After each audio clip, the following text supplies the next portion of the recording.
Put your printers on a network subgroup that does not have internet access. That's the best security advice that I can give you about printers.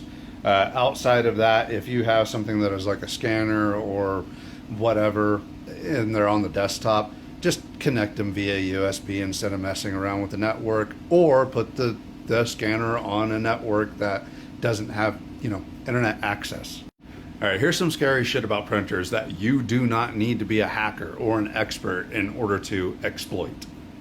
Now, this sexy exploit back here, this was found out by a research group wherein they were able to hack a cheap HP fax machine by sending it a fax, like they actually took control of the machine. It was pretty wild.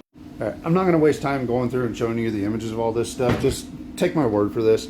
Every single major fax and printer and all of that, they have this web-based UI that you're able to go and interact with.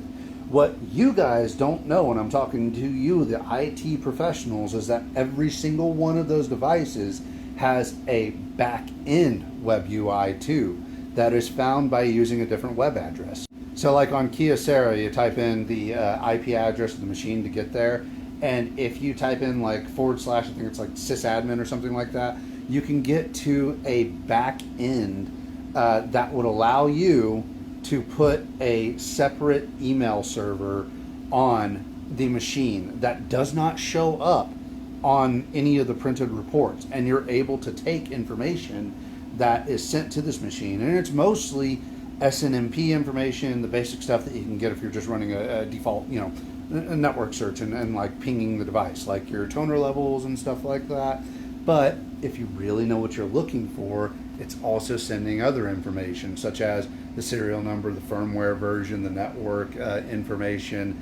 It's also sending different info about the types of devices that you have on the system. So like it'll tell you what board you're using, so you can get like the processor information and stuff like that off of just that little bit of information. It's excellent research for somebody who's going to go through and do one of these more crazy hacks like this one up here. Now, outside of that, some of these devices have their own command language too, where you can actually send commands to the device to get it to do something. So like on Kyocera, they have their own language. It's called prescribe. And you can send commands directly to the printer just using plain HTTP. Go straight over the network and you can tell it to do things.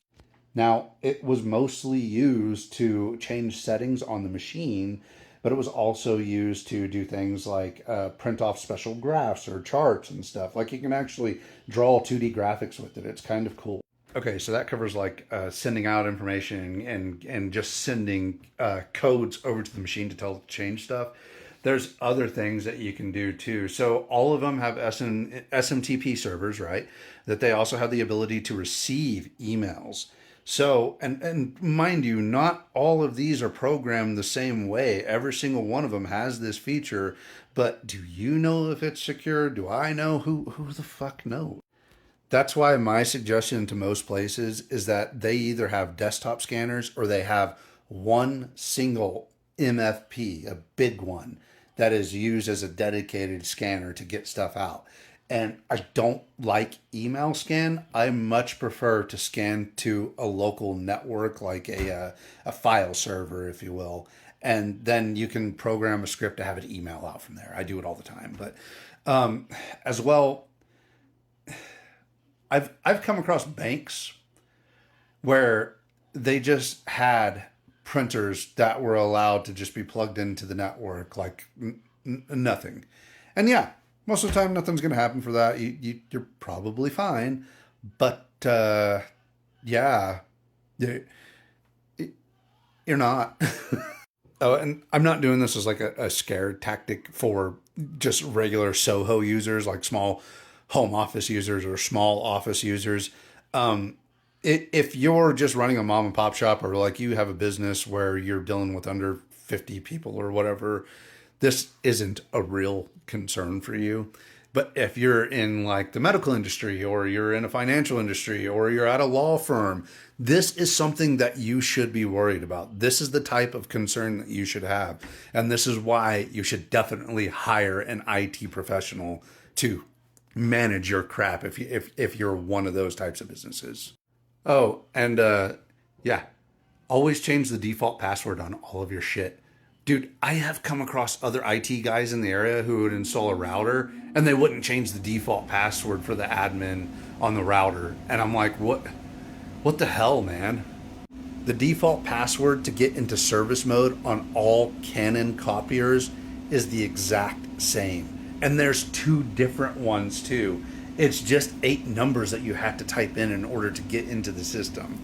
On Kyocera, there's a default password that is set up too, but it's recommended that you go through and change it. It annoys me in the tech industry that tech manufacturers don't take this type of stuff into account.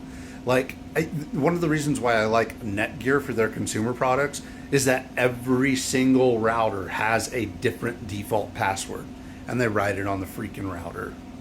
If I remember right, California recently passed a law about this. And whenever I say recently, I think it was like within the last decade or something like that, where it required manufacturers to change the default password instead of just having freaking admin.